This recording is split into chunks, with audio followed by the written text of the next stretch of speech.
Hello again, Devlin, with a long detailed account today. This topic of dialogue is going to address the weak soy boys. The grotesquely weak, physically unblessed, pathetic subhumans that reek of filth and their own rancid lifestyles that are nearly impossible to get any manner of female validation beyond having power or money. There's a lot off the top of your heads I'm sure you guys can think of just off of that metric. Look for a moment at the lot of billionaires, politicians, CEOs, chairmen, anybody with those hoity-toity little titles. The more the merrier for these idiots. Literally any weak facsimile of human males that surge desperately forth to wedge their putridly obese likenesses into positions of any power. Or, they're trying to cheat their way into any position that affords them some way and somehow an advantage over other actual men. So they can push them out and try to even the playing field so they might be mistaken for a proper mate. Just due to no other microscopically tiny penis being available but theirs, and lesser, because they need to look huge by comparison. Not all of these men in these positions are there to level themselves like this. The ones who have earned it with merit and by crushing those weak paper lions with hard work and determination, you have my sincere, honorable salute. Please continue to crush these pathetically, physically twisted, fat losers to force their own noses into the shit they continuously excrete due to chosen health-related incontinence. You are doing the Lord's work and helping humanity by throwing down these misshapen, freakishly grotesque scum. It's funny, really, when you, as a man, start to realize you're actually the big deal.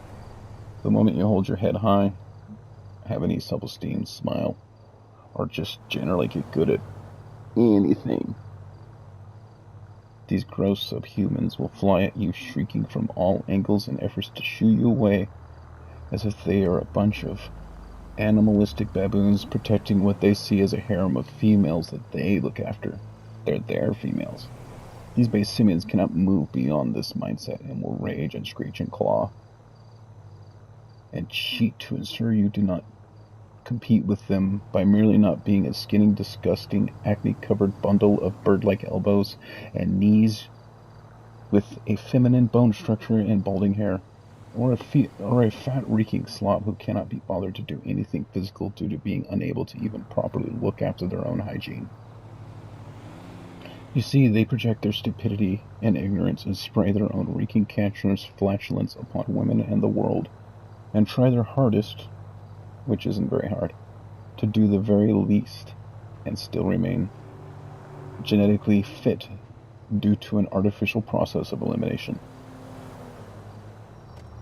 Honestly, skaggy women use them to throw at real men that they're hilariously underqualified for facing.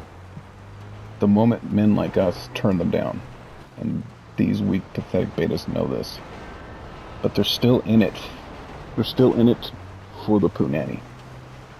They still want it, even though they're just getting murked by actual men all the time.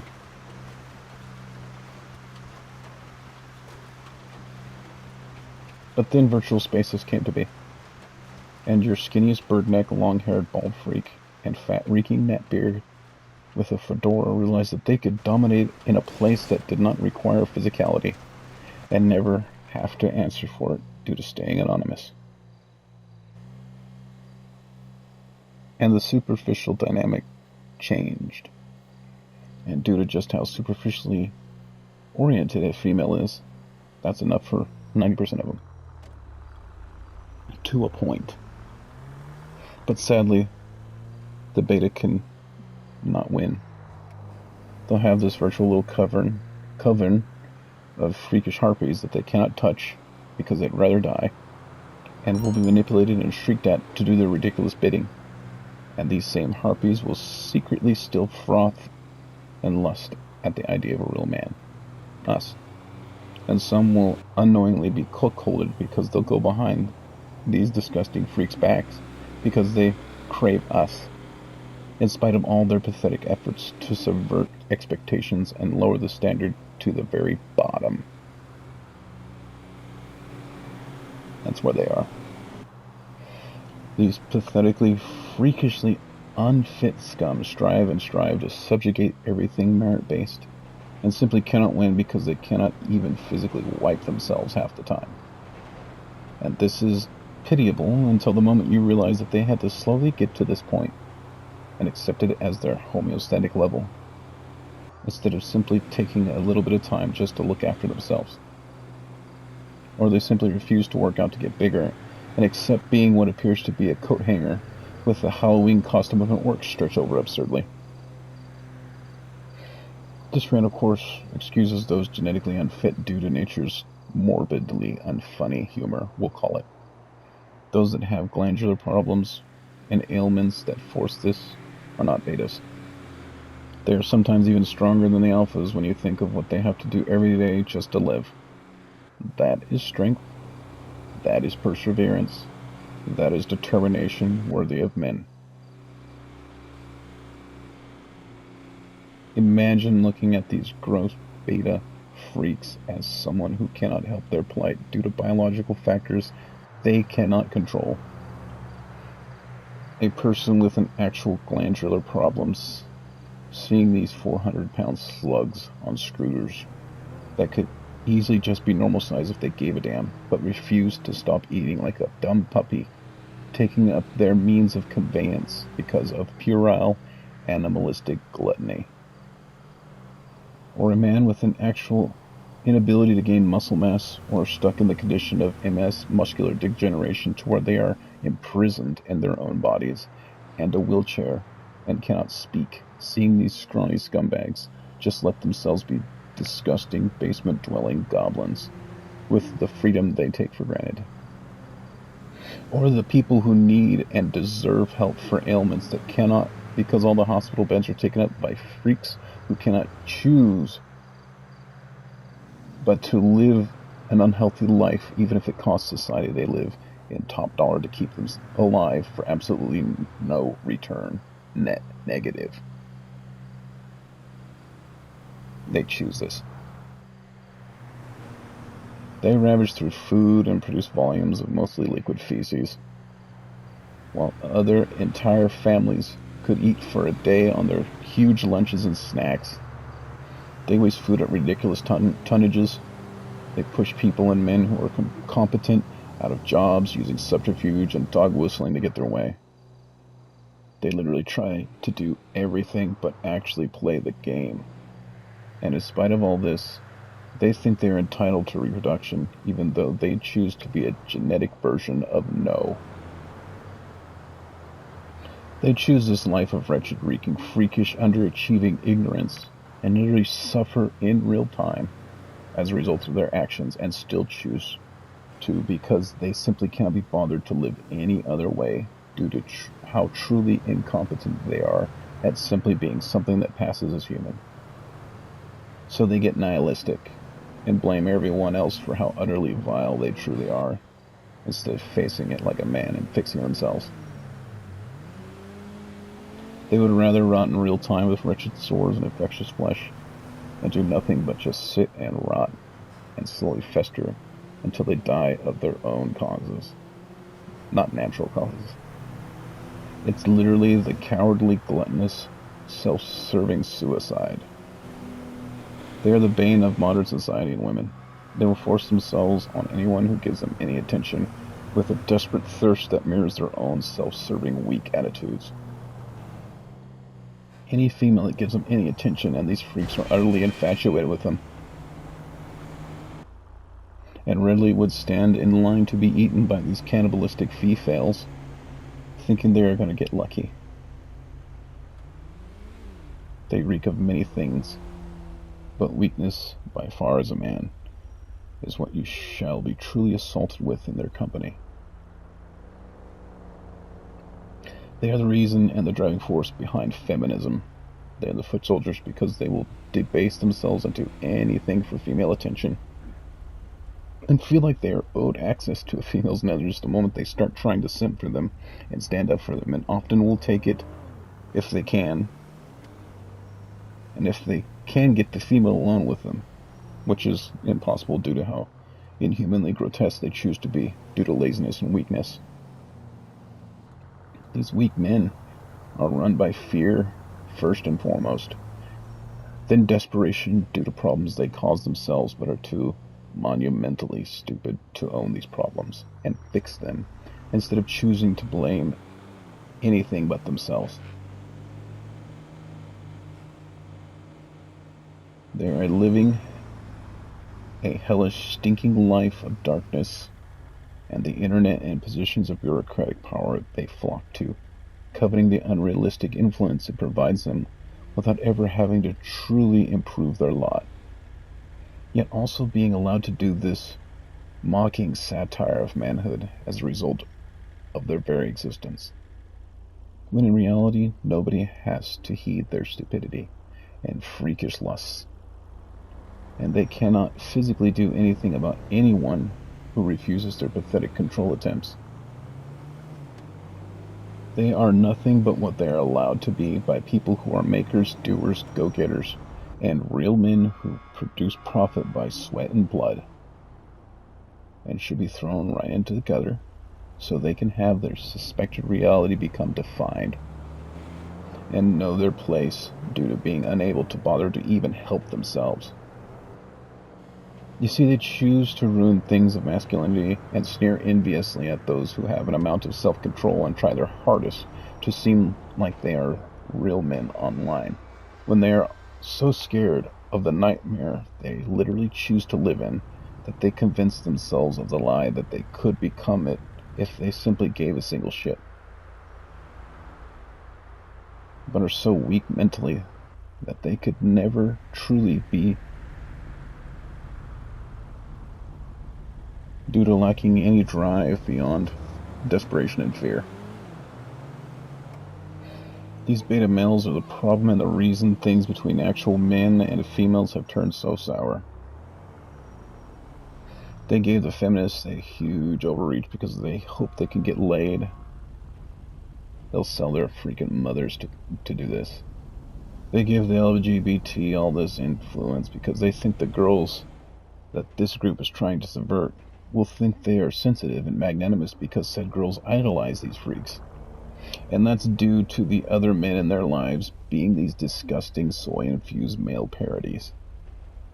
Then suddenly this gay, clean-cut, stylish guy comes along that doesn't stink like a yeasty cesspool, shining with the light of self-esteem and cologne. Of course they flock to him. You see, brothers, these subhuman freaks have wedged themselves between us and our girls. And their collective, reeking, filthy, malformed kind is what these females think all men are, because they have all these grotesque betas swarming around them with desperation and haunting their every step, crowding out all peripheral sight, all smell of real men, and all sound of real men. Between us and women is miles of unfit, slimy, stinking dregs of humanity, trying feverishly to trick females into thinking they are an actual human to produce viable offspring with. They are the enemy, and an unofficial shock trooper of this woke travesty affecting our kids and culture. Just look at the state of the children out now. These tiny stick figures that have very little sexual dimorphism from females. They come in freakishly bird-like twink-sized, or they are short, fat, and reeking, and every disgusting shade in between. When I was going to college, it felt weird. I always felt overdressed no matter what I was wearing. Nobody could look me in the eyes and talk to me, but the professors, and barely even those commie scum dared to. The girls all thought I was dangerous and were too scared to even talk to me, but then would act surprised when they found out how eloquent I was and looked at the grades I got. Then these little weirdos would get hung up on me in a very cringy, creepy way. It was like I was an alien on this campus with the looks I would get. I will admit, I am a very big guy, tall. I have been described as Superman more than a few times. I even have the spit curl due to head full of calyx. But these kids, maybe 2 were my height as males. But then one of those was a cross-dressing, bird-like trans kid, so that barely counts. It is clear that the females have gotten used to the stink of pathetic, and have just accepted that real men wouldn't ever bother with someone who copulates with such filth to produce this wave of human hubris and sadness known as Gen Z. And on behalf of the fathers that these fat scumbags and feminist freaks have chased off and out of your lives, I must apologize to this generation in a bittersweet moment that is not born of pity. As a man who wanted to be a father and protect my home and kin, and raise my sons and daughters to be great, and if need be dangerous, gentlemen and proper ladies of strong moral fiber, and therefore deserving of respect and decency, I apologize to you. You see, you were instead born of this world of weak men and harpies that settle for them. You see, kids, men like me were always feared by the weak, hateful wretches in this world, who can only subvert and cheat and lie because we were powerful, noble, and just. These scum would never be able to compete in the real world with us, even though they continually try their hardest to debase us in spite of their obvious moral and physical shortcomings. These pathetic satires of humanity, men and women both, have produced you. And you hate your parents for that reason. They sacrificed an entire generation to the woke weakness-peddling deluge of mediocrity and failure and freakishness so they can feel better about being disgusting, filth-producing, cultural parasites.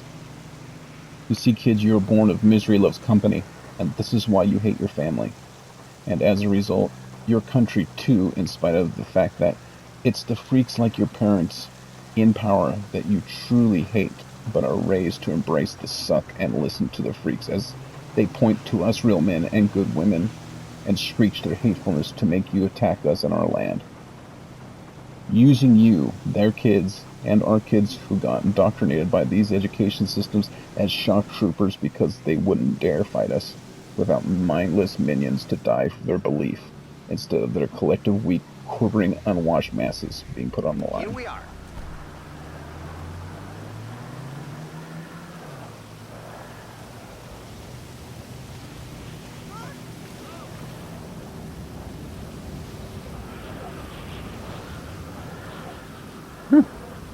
Little windy.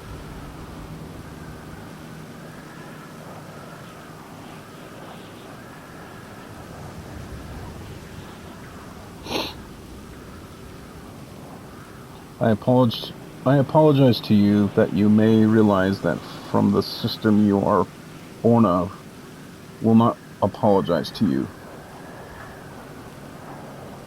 Someone ought to. And indeed, this system would make a grim example of you to the others who would dare question your craven overlords. You were born to be used up and discarded. It's a classic tactic of these weak freaks. And when you've outlived your usefulness, these people, your parents, your leaders, will gladly throw you to wolves to be torn apart while they formulate how to make themselves royalty, ordained by the imaginary gods they conjure up in their deranged minds, again, without your kind who deserve the spoils in the way, because you would have earned it, and they wouldn't be able to, that wouldn't sit well with them. It's an echo in humanity. The Dark Ages happened the same way. You could see it in the very action of humans. It's like written in them. And idiocracy happened, like the movie, and then all that cultural adaptation rotted around the idiots left. And it's crazy to think we haven't learned from this as a species, because I imagine it happens time and time again. It's us or them, ladies and gentlemen, and they are willing to eat their own, sacrifice their kids, drink innocent blood, poison, famine, mutilate children, and anything to serve their disgusting, toxic, megalomaniacal, masturbatory fantasy of utter power over all else. Weak males destroy nations, and are the true enemy of humanity as a whole. Be strong instead. See these freakish mobs of screeching, freakish females and males as what they are. Subhuman goblins. They are below baseline and cannot achieve anything with their own hilariously lacking willpower, without blood to sacrifice. Lives and bodies to throw at everything. Idiots who do not question are their spines and effort they utterly lack. Down with the cretins. Down with communism. Down with nihilist Marxist villains. Down with weakness. Down with the cultural vandals. Be good to yourselves. Be great to the world. I would say be better than these chuds, but that's too easy of a goal. See ya.